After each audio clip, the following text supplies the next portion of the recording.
जय हिंद बच्चों। इस समय आप लोग महामना इंस्टीट्यूट के यूट्यूब चैनल से जुड़े हुए हैं और इस चैनल में मैं आप सबका स्वागत करता हूं। आज हम लोग class 9th physics Hindi medium NCERT book के 10th चैप्टर गुरुत्वाकर्षण यानी ग्रेविटेशन के हम लोग आंकिक प्रश्न यानी न्यूमेरिकल्स को कर रहे हैं और इसमें आज हम क्वेश्चन नंबर 18 को देखने जा रहे हैं। देखें, आप सभी लोग बुक खोलें और क्वेश्चन नंबर 18 में क्या दिया हुआ है इसको देखें। ऊर्ध्वाधर दिशा में ऊपर की ओर फेंकी गई एक गेंद। देखिए, ऊर्ध्वाधर दिशा में, ऊर्ध्वाधर का मतलब ऊपर की तरफ। तो देखें, ऊर्ध्वाधर दिशा में, तो ऊर्ध्वाधर का मतलब सीधे लंबवत होगा, 90 अंश का कोण बना करके ऊपर जाएगा तो उसको हम ऊर्ध्वाधर कहेंगे। तो ऊर्ध्वाधर ऊपर की ओर फेंकी गई एक गेंद 6 सेकंड पश्चात फेंकने वाले के पास लौट आती है। तो समझिएगा, यहां से फेंका गया है और लौट करके ये 6 सेकंड में यही आ जाता है। तो जानते हैं क्या होता है, जितना समय जाने में लगता है उतना ही समय आने में लगता है। यानी टोटल टाइम जाने और आने का जो टाइम है वो 6 सेकंड का है। तो जाने का जो टाइम होगा वो 3 सेकंड का होगा और आने का जो टाइम होगा वो भी 3 सेकंड का होगा। यानी जहां से फेंका गया है वहां से अधिकतम ऊंचाई तक 3 सेकंड में जाएगा और अधिकतम ऊंचाई से फिर जहां फेंका गया है वहां तक 3 सेकंड में आएगा। तो देखिए, ए पार्ट में आपसे पूछा जा रहा है यह किस वेग से ऊपर फेंकी गई थी, किस वेग से ऊपर फेंकी गई थी। हम मान लेते हैं कि यह गेंद यू वेग से फेंकी गई थी। तो जब यू वेग से फेंकी गई तो जब कोई भी पिंड अधिकतम ऊंचाई पर पहुंच जाता है ना, सबसे ऊपर पहुंच जाता है ना, तो वहां पर अंतिम वेग 0 हो जाता है। और यहां से यहां का टाइम आपको दिया है 3 सेकेंड। तो आपसे पूछा जा रहा है यह किस वेग से फेंकी गई थी। तो हम गति के प्रथम समीकरण का प्रयोग करेंगे, v is equal to u plus g t. लेकिन जब कोई पिंड ऊपर के तरफ जाता है तो यहां पर माइनस हो जाता है। याद रखे रहिएगा, जब कोई पिंड क्षैतिज दिशा में गति करता है ना तो वहां साधारण त्वरण ए रहता है, लेकिन अगर कोई पिंड ऊपर या ऊपर से नीचे आता है तो वहां पर ए के जगह पे गुरुत्वीय त्वरण जी हो जाता है। अब चलिए, तो v की वैल्यू है 0, u माइनस जी का मान क्वेश्चन में चलिए हम 9.8 रख लेते हैं और t की वैल्यू है 3। तो अब जो है ये हो जाएगा 0 is equal to u minus, गुणा कर दीजिए तो 3 8 24 हो जाएगा, ये कैरी 2 और 3 9 27, 27 तो हो जाएगा 29, ये 29.4। अब अगर इसको पक्षांतर कर देंगे तो ये हो जाएगा आपका u बराबर 29.4 मीटर प्रति सेकंड। इसका मतलब ये हुआ कि इस गेंद को, जो गेंद फेंका गया था, इस गेंद को 29.4 मीटर प्रति सेकंड की वेग से फेंका गया था। अब देखिए, इसका बी पार्ट क्या पूछा जा रहा है, ए पार्ट तो हो गया। गेंद द्वारा पहुंची गई अधिकतम ऊंचाई, यानी गेंद कितनी ऊंचाई तक गई, यच का मान आपसे पूछा जा रहा है। तो इसके लिए हम लोग गति के द्वितीय समीकरण का प्रयोग करें। द्वितीय समीकरण h is equal to u t और माइनस हो जाएगा हाफ जी टी स्क्वायर। तो चलिए, कितनी ऊंचाई तक गया ये आप निकाल सकते हैं या तृतीय समीकरण का भी प्रयोग करके हम लोग निकाल सकते हैं, लेकिन चलिए जैसे चाहे वैसे आप निकाल सकते हैं। तो h is equal to u की वैल्यू 29.4 और t का मान यहां से यहां तक जाने में जो टाइम है वो 3 सेकंड का है, और माइनस हो गया हाफ g की वैल्यू 9.8, और फिर देखिए यहां से यहां का जो टाइम है वो 3 है, तो 3 का स्क्वायर कर देंगे तो ये हो जाएगा 9। अब देखिए अगर 2 से इसको हम कटा दें तो ये 4.9 हो जाएगा, और देखें आप फिर ये हो जाएगा आपका h इज इक्वल टू ये जो है आपका, अच्छा देखिए थोड़ा सा यहाँ से हम कुछ आसान करना इसको चाहते हैं। आसान कैसे करेंगे, देखें ये 9.8 में हम जब 3 का गुणा किए थे तो 29.4 आया था। अब देखिए 9.8 को 2 गुणे 4.9 लिख सकते हैं, 4.9 में 2 का गुणा करेंगे तो 9.8 आएगा। तो चलिए देखिए ये जो 29.4 है ना, इसको हम लिख रहे हैं, जरा ध्यान से देखिए क्या हम लिख रहे हैं। इसको हम लिख रहे हैं 4.9 और गुणे लिख दे रहे हैं 6। 4.9 में 6 का गुणा कर देंगे तो ये आएगा 29.4। इसी को बस केवल हम तोड़ दिए हैं, 2 गुणे 4.9 और 2 का गुणा 3 में कर दिए तो 6 हो गया है। और फिर ये अभी 3 यहाँ ही है, और माइनस हो गया 4.9 इंटू ये हो गया आपका 9। देखिए एक काम और कर सकते हैं, यहाँ पर ये 6 है ना, 6 को 3 गुणे 2 कर दें, तो 6 को अगर 3 गुणे 2 कर दें तो देखिए 2 और 3 में 3 का गुणा हो जाएगा तो 9 हो जाएगा। इस तरह से करना बहुत आसान हो जाएगा आपको। फिर यहाँ से देखिए इसमें से अब कॉमन ले लीजिए दोनों में, तो दोनों में से कॉमन ले लेंगे तो ये हो जाएगा 4.9 इंटू 9। तो देखिए 4.9 इंटू 9 कॉमन हो गया है, तो यहाँ बचा आपका 2 और यहाँ बचा 1, 2 माइनस 1 1 हो गया। तो इस प्रकार h इजकल टू 4.9 इंटू 9, 9 में जब 4.9 में 9 का गुणा कर देंगे तो 9 9 81, 1 हो जाएगा, हासिल 8 हो गया। फिर 9 चौका 36 और 36 और 8 हो जाएगा 44। तो ये हो जाएगा आपका 44.1 मीटर। तो आपसे यही पूछा जा रहा था कि इसको जब फेंका गया था तो यह गेंद कितनी ऊंचाई तक गई थी। तो यह गेंद जो है 44.1 यानी 44.1 मीटर की ऊंचाई तक गई थी। फिर आपसे इसका सी पार्ट देख लीजिए। चलिए सी पार्ट हम यहां सॉल्व कर देते हैं। सी पार्ट में आपसे पूछा गया कि 4 सेकंड पश्चात गेंद की स्थिति, यानी 4 सेकंड के बाद गेंद कहां होगी। तो जरा सुनिए, आपसे पूछा जा रहा 4 सेकंड बाद गेंद कहां होगी, तो 3 सेकंड में तो गेंद यहां से यहां पहुंच जाएगी। 3 सेकंड में गेंद यहां से यहां पहुंच गई, और 4 सेकंड, तो 4 सेकंड का मतलब जब लौटने लगेगी तो 1 सेकंड बचेगा 3 सेकंड जाने में, और 1 सेकंड तो हम देख लें कि 1 सेकंड में वह कितना नीचे आएगी। तो 1 सेकंड में जितना दूरी वो तय करेगी उतना ही 4 सेकंड में उसकी स्थिति होगी। तो देखिए अब ये गेंद जो है 1 सेकंड में नीचे आ रही है, तो 1 सेकंड में चली गई दूरी याद करें। तो जब गेंद ऊपर से नीचे आएगी, तो ऊपर से नीचे आएगी, तो ऊपर से जब कोई भी वस्तु विरामावस्था से गिराई जाती है तो उस समय उसका प्रारंभिक वेग जो होता है वो 0 हो जाता है।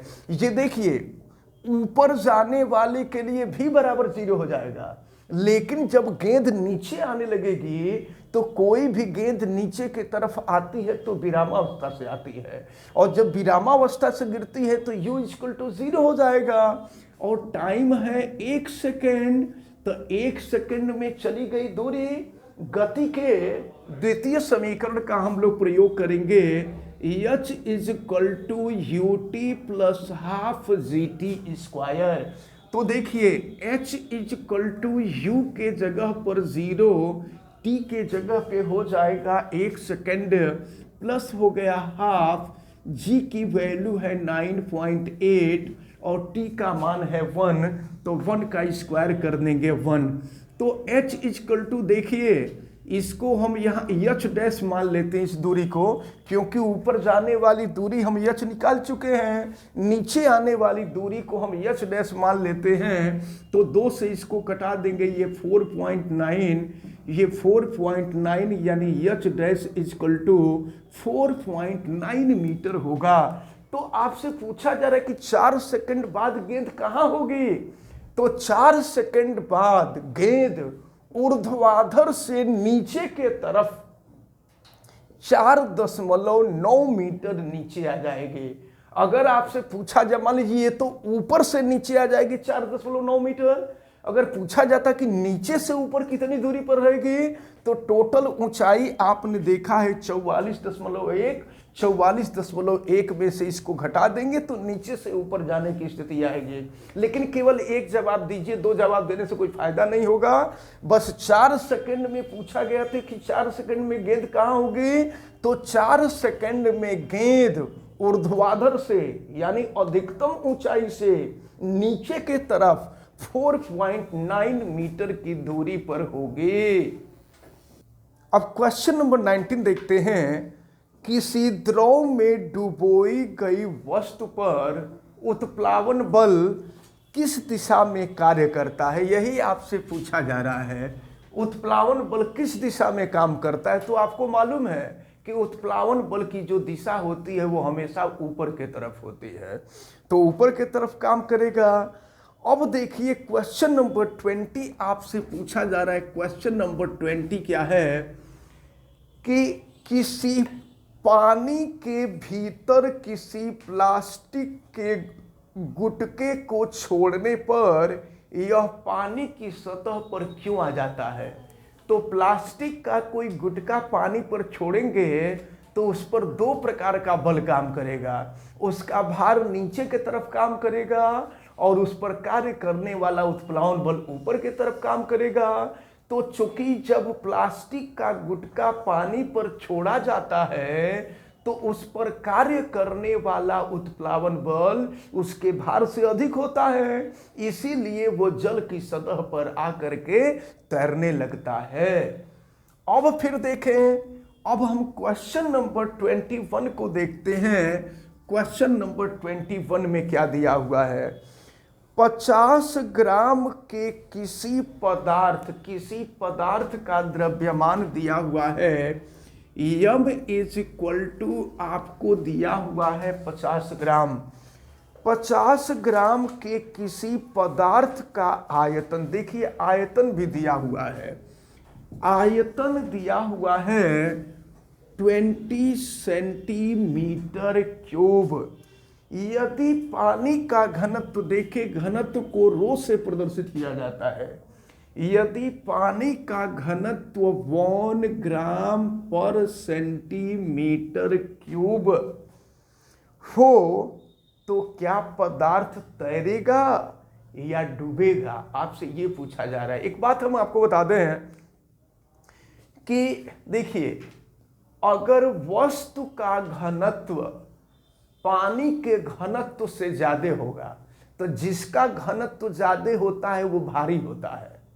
तो अगर वस्तु का घनत्व ज्यादा होगा तो वस्तु डूब जाएगी।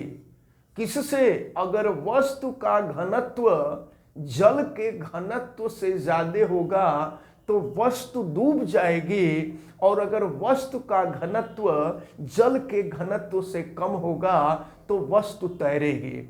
तो देखते हैं कि वस्तु का घनत्व, ये जल का घनत्व तो आपको दे दिया है, वस्तु का घनत्व हम देखें, आप जानते हैं द्रव्यमान बराबर होता है आयतन गुणे घनत्व।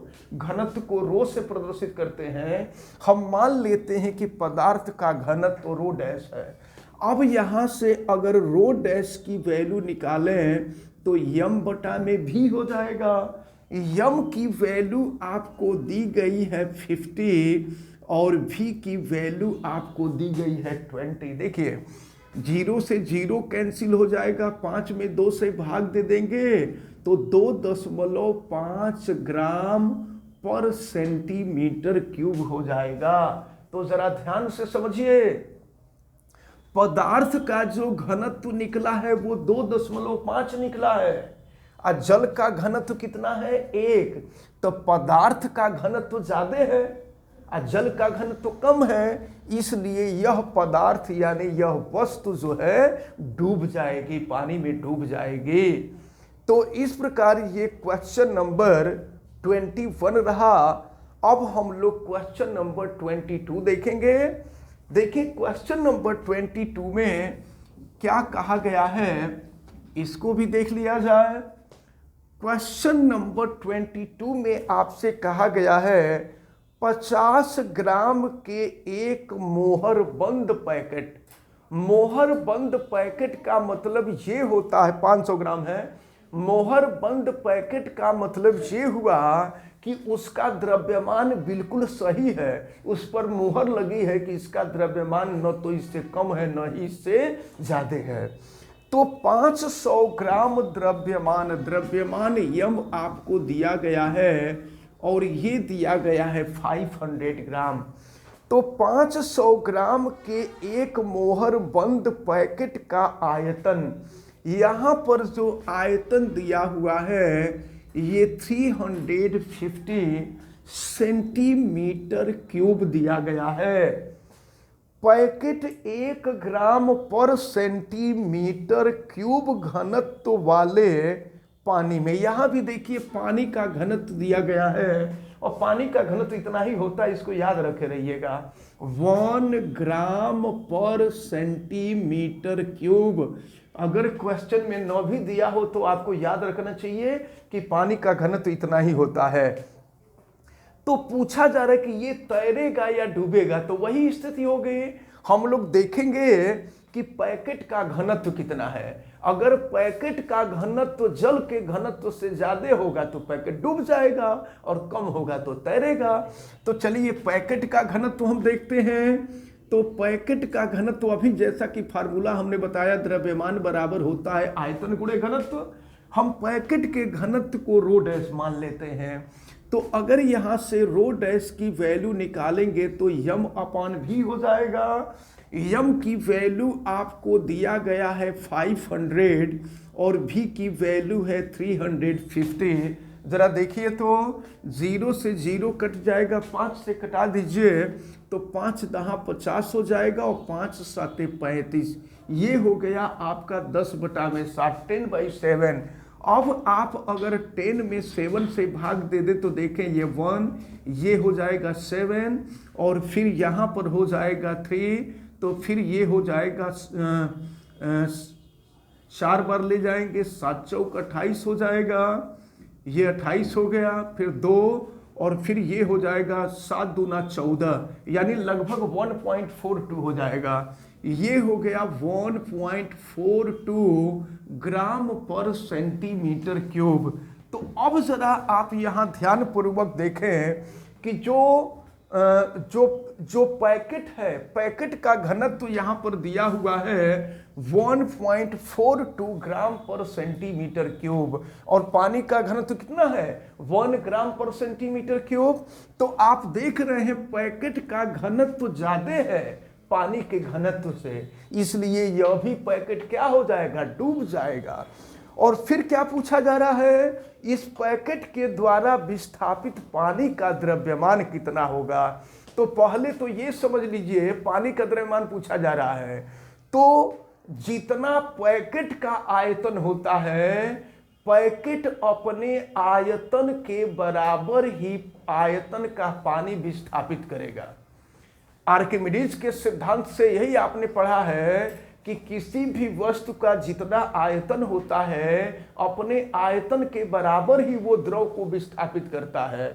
तो विस्थापित हुए जल का आयतन, विस्थापित जल का आयतन पहले देखें, विस्थापित जल का जो आयतन होगा वो पैकेट के आयतन के बराबर होगा। और पैकेट का आयतन कितना दिया गया है 350 सेंटीमीटर क्यूब दिया हुआ है विस्थापित जल का आयतन। अब देखिए जरा, तो जल का आयतन मालूम है या जल का घनत्व इतना है, तो जल का द्रव्यमान, अब अगर हम जल का द्रव्यमान निकाल लें, क्योंकि आपसे विस्थापित जल का द्रव्यमान पूछा जा रहा था, तो द्रव्यमान बराबर आयतन गुणे घनत्व होता है। तो आयतन है 350 और जल का जो घनत्व है वो 1 है, गुणा कर देंगे तो ये हो जाएगा 350 ग्राम। यानी इस पैकेट के द्वारा विस्थापित पानी का जो द्रव्यमान होगा वो 350 ग्राम के बराबर होगा। इस प्रकार ये जो गुरुत्वाकर्षण का चैप्टर था, इस गुरुत्वाकर्षण वाले चैप्टर के जितने भी न्यूमेरिकल थे, जितने आंकिक प्रश्न थे, ये कंप्लीट होते हैं। और फिर कल हम लोग 11th चैप्टर कार्य और ऊर्जा का हम लोग न्यूमेरिकल देखेंगे, क्योंकि इसकी थियरी कंप्लीट हो गई है, इसका न्यूमेरिकल देखा जाएगा। तो इस प्रकार हमें उम्मीद है कि आज जितने भी क्वेश्चन आपको बताए गए हैं, ये सभी न्यूमेरिकल आपको अच्छी तरह से समझ में आए होंगे। आप वीडियो को लाइक जरूर कीजिएगा, और अगर किसी प्रकार की कोई दिक्कत समझ में आए तो आप कमेंट भी कीजिए, और वीडियो को मैक्सिमम स्टूडेंट तक शेयर कीजिए। और अगर चैनल पे आप नए हैं तो चैनल को सब्सक्राइब जरूर कर लीजिए। आप सभी लोगों का बहुत बहुत धन्यवाद। जय हिंद।